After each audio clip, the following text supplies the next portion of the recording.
and welcome back to the LEC Playoffs as Rogue take down Misfits in the round 1 of Spring Playoffs and Comp. Thank you so much for joining me after your game. Congrats on taking down Misfits today.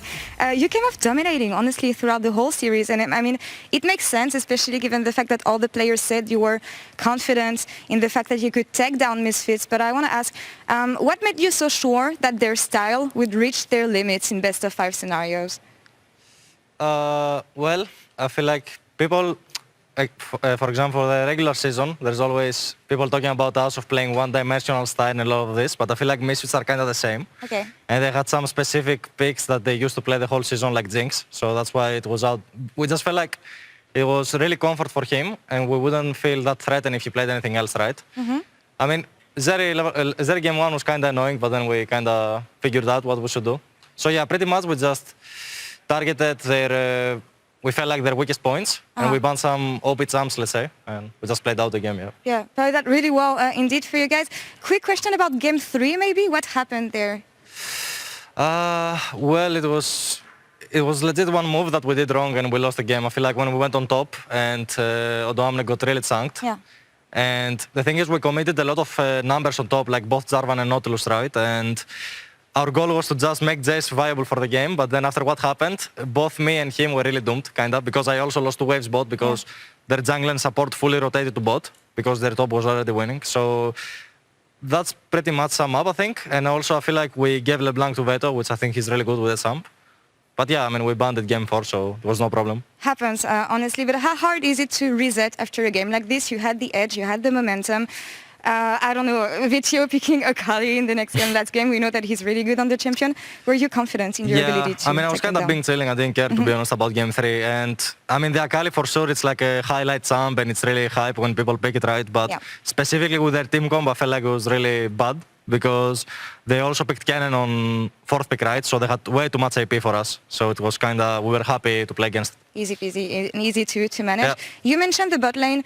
This has been one of the highlights this morning in the ready check. The fact that lots of ADCs have been nerfed, some buffed. Have you been surprised by anything today? It felt standard to me. I mean, Zeri feels the same, to be honest. Yeah. Fun fact, to be honest, after the nerfs, basically after the regular season, we took a week off, right? And everyone went back home and stuff. And then we saw the mini patch, which for me is really not a mini patch because they nerfed the whole bot lane meta. But anyways, so we just thought, okay, Zeri has gotten like 3 or 4 nerfs in a row, right? So she should be bad, so we should not play her. And then, yeah, basically we didn't play her at all on scrims. And now we go 3 days before we play and we're like, guys, I think Zeri's fucking OP, so let's just play it again whenever it's open. Well, it worked out well for you. About preparation, maybe, as you said, we had a new patch and especially lots of changes when it comes to the bot lane. How hard is it to prep for best of 5s when you don't have any information at all? Because if you show up on stage and you have the wrong read of the meta, it could just cost you the series. So how hard is it? Well, to start off, I don't feel like we have this issue of having the wrong meta or something. I feel like, especially me and Adi or Trimby, I think we're like really confident to play whatever the team needs, and we can just play something that maybe we haven't played for a month or something, right?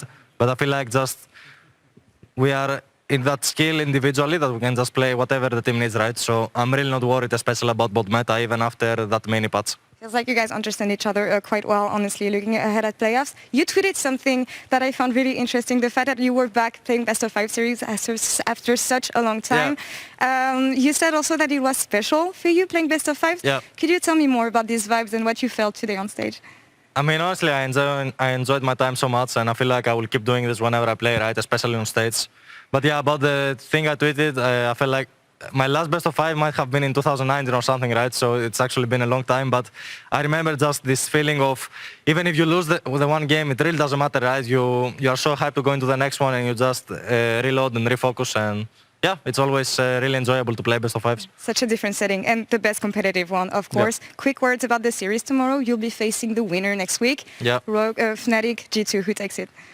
Well, I would say Fnatic, to be honest. Okay. I feel like, I mean, to be honest, I would rather face Fnatic, even if, in my opinion, they're a better team. I really want to go into that 2v2 with Upset and Healy and maybe do a verbal agreement with junglers, and they both path top lane, so we see who's the better bot right now in the league. But yeah, I mean, I see Fnatic taking it all the way, yeah. That would be a matchup to keep an eye on the bot lane. But that's the story for next week. Comp, thank you so much for joining me Thank for you this for having interview. me. Congrats on taking down Misfits today. And stay tuned because we have way more to say about this series. So back to you, Sharks, for PGL.